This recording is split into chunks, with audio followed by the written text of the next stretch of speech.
The U.S. Supreme Court on Monday made it easier to sue police and prosecutors for malicious prosecution.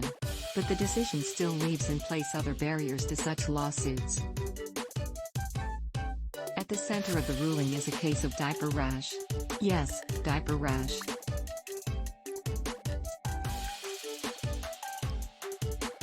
Larry Thompson was living with his then fiancée, now wife, and their newborn baby when his sister-in-law, who apparently suffered from mental illness, called 911, claiming that Thompson was abusing the baby.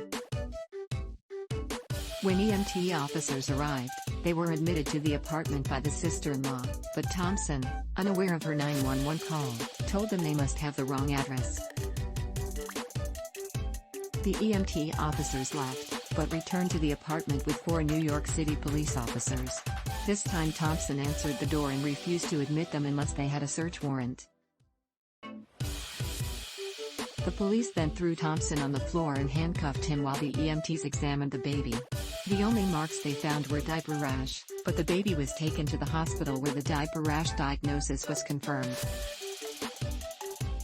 Thompson, however, was tossed into jail for 2 days and charged with resisting arrest and obstructing governmental administration.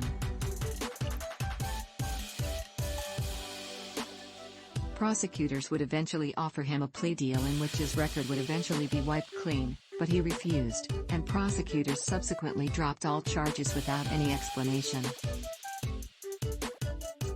Thompson sued, alleging malicious prosecution. But under the federal appeals court precedent in New York, Thompson had to prove that his innocence had been affirmed. The dropping of charges without explanation was not enough.